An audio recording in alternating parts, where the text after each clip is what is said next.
নমস্কাৰ। আপোনালোকে ৰিচাৰ্ড ফেইনমেনৰ নাম নিশ্চয় শুনিছে। বিশ্বৰ এগৰাকী অন্যতম বিখ্যাত বিজ্ঞানী হৈছে ৰিচাৰ্ড ফেইনমেন। ফেইনমেনৰ এখন আত্মজীৱনীমূলক গ্ৰন্থ হৈছে what do you care what other people think. মই গ্ৰন্থখনৰ ডিটেইলছত নাযাওঁ, কিন্তু গ্ৰন্থখনৰ নামটোৰ পৰা দুআষাৰমান কথা পাতিবলৈ লৈছোঁ। What do you care what other people think. আনে আপোনাৰ বিষয়ে কি ভাবে, আপুনি কিয় ভাবিব লাগে, সেই কথাটো। গতিকে আহক আৰম্ভ কৰোঁ। সিদিনা এটা ভিডিঅ' চাইছিলোঁ সন্দীপ মহেশ্বৰীৰ, পুৰণা ভিডিঅ' চাগে, কিন্তু তাত তেখেতে এটা কথা কৈছিল। আৰু এটা কথা কৈ থওঁ যে সন্দীপ মহেশ্বৰী মই এইচএছৰ দিনৰ পৰাই ফ'ল' কৰি আছোঁ, আৰু তেওঁ কথাবিলাক সঁচাকৈ অলপ বেলেগ ধৰণৰ, তেওঁৰ কথাবিলাক ভাল লাগে, সেইকাৰণে তেওঁৰ ভিডিঅ'বিলাক চাওঁ। আৰু সন্দীপ মহেশ্বৰীয়ে এটা কথা কৈছিল যে কোনোবা এজনে সুধিলে কিবা কোট এটাৰ কথা, সেই কোটটো দেখোন এনেকুৱাই, মোৰ জীৱনত নাখাতে, তেনেকুৱা ধৰণৰ কথা কওঁতে তেওঁ ৰিপ্লাই দিছিল যে যিকোনো ধৰণৰ কথাই, যিকোনো এষাৰ কথাই আমি লিটাৰেলি ল'ব নালাগে। একদম জীৱনৰ প্ৰত্যেকটো সময়তে যে লাগিব, প্ৰত্যেকটো কথাতে যে খাপ খাব, সেইটো নহয়। কোনোবা এজন মানুহে এটা নিৰ্দিষ্ট ষ্টেণ্ড পইণ্টৰ পৰা ৰৈ নিজৰ এক্সপিৰিয়েঞ্চৰ ভিত্তিত এটা বিশেষ পৰিস্থিতিৰ ক্ষেত্ৰত সেই কথাটো কৈছে, আৰু সেই কথাটো যে বাকীবিলাক ক্ষেত্ৰতো এপ্লাই হ'ব সেইটো নহয়। গতিকে আমি যিকোনো এষাৰ কথা ভালকৈ বিচাৰ বিবেচনা কৰিহে নিজৰ লাইফৰ ছিটুৱেশ্যন এটা ব্যাখ্যা কৰিবলৈ, এক্সপ্লেইন কৰিবলৈ, বুজিবলৈ আমি ব্যৱহাৰ কৰিব লাগে। আৰু এই ভিডিঅ'টোত ক'ব লগা কথাটো হৈছে what do you care what other people think. মানুহেতো সদায় আনৰ কথা ভাবে, যিমান যি নক'লেও আপুনিও যদি ওলাই যায়, আপুনি আনক দেখিলে আপোনাৰ মনত এটা জাজমেণ্টৰ সৃষ্টি হয় যে এইটো এনেকৈ কৰিব লাগিছিল, তেনেকৈ কৰিব লাগিছিল। কিন্তু সেইটো ভাল নে বেয়া, সেইটো কথা পাতিবলৈ লৈছোঁ। ৰিচাৰ্ড ফেইনমেনৰ কথাটো অত্যন্ত গুৰুত্বপূৰ্ণ। যদিহে আপুনি কিবা ক্ৰিয়েটিভ ফিল্ডত আছে, ক্ৰিয়েটিভ ফিল্ড এনেকুৱা এটা কাম কৰি আছে আপুনি যাৰ দ্বাৰা আনৰ একো অপকাৰ হোৱা নাই। ধৰক আপুনি পঢ়া শুনা কৰি আছে, আপুনি ছায়েন্স পঢ়ি আছিলে, আৰ্টছলৈ আহিব খুজিলে, বা ছায়েন্স পঢ়ি আছিলে, কমাৰ্চলৈ আহিব খুজিলে, কাৰণ আপুনি নিজে জানে যে সেইটোহে আপোনাৰ ষ্ট্ৰীম হ'ব পাৰে, সেই বিষয়টোহে আপুনি ভাল পায়। সেইখিনি ক্ষেত্ৰত আনৰ কথা শুনাৰ প্ৰয়োজন নাই, কাৰণ আপুনি নিজে ৰিচাৰ্চ কৰি গুগলত চাৰ্চ কৰি পাইছে যে এইটো ছাবজেক্ট পঢ়িলে এইবিলাক অপৰচুনিটিজ আছে, এইটো ছাবজেক্টত এনেকৈ আগুৱাব পৰা যাব।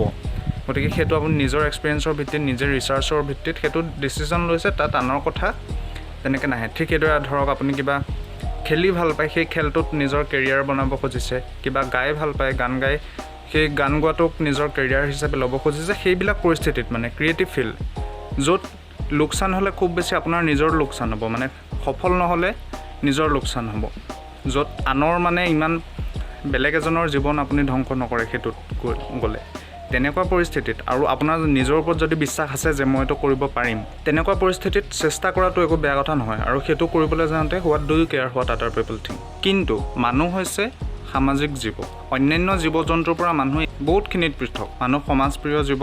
আন জীৱ জন্তুবিলাকৰ নিচিনাকৈ নিজৰ ইম্পালছত কাম নকৰে। কিছুমান মানুহে কৰে, কিন্তু মেক্সিমাম মানুহে নিজে বিচাৰ বিবেচনা কৰাৰ পাছতহে কাম কৰে। আৰু মানুহে নিজৰ জীৱন ভালদৰে চলাই নিবলৈ কিছুমান নীতি নিয়ম বান্ধি লৈছে, যিটো সকলোৱে ফ'ল' কৰাটো বিচাৰে। সম্পূৰ্ণ ফ'ল' কৰাটো সম্ভৱ নহ'ব পাৰে, কিন্তু এটা এক্সটেণ্টলৈকে সেই এটা আইডিয়েল নীতি নিয়ম মানি সেইটো নীতি নিয়মৰ মতে নিজৰ জীৱনটো চলাই নিয়াটো এটা সামাজিকভাৱে স্বীকৃত কিছুমান নীতি নিয়ম থাকে। এতিয়া কিছুমান নীতি নিয়ম অন্ধবিশ্বাস, কুসংস্কাৰ আছে, সেইটো বেলেগ কথা, কিন্তু বহুত নীতি নিয়ম এনেকুৱা আছে যিবিলাক মানি চলাটো ভাল গোটেই সমাজখনৰ কাৰণে। ধৰক দুৰ্নীতিৰ কথাটো, এতিয়া চবে যদি দুৰ্নীতি কৰাত লাগি যায়, তেতিয়া সমাজখনৰ কি হ'ব? ধৰক এজন মানুহ আছে, তেওঁ দুৰ্নীতি কৰিছে, আৰু দুৰ্নীতি কৰোঁতে এইটো আইডিয়া মনত লৈ লৈছে যে what do you care what other people think. সেই ক্ষেত্ৰত এই কোডটো নাখাতে, সেই ক্ষেত্ৰত এই কথাষাৰ নাখাতে, যিষাৰ কথাৰে ৰিচাৰ্ড ফেইনমেনৰ আত্মজীৱনীখন নামাকৰণ কৰা হৈছে, what do you care what other people think. সেইবিলাক কামৰ ক্ষেত্ৰত, যিবিলাক কাম কৰিলে সমাজৰ বেলেগ মানুহৰ অপকাৰ হ'ব পাৰে, সেইবিলাক কৰাৰ ক্ষেত্ৰত what do you care what other people থিংকটো নাখাতে।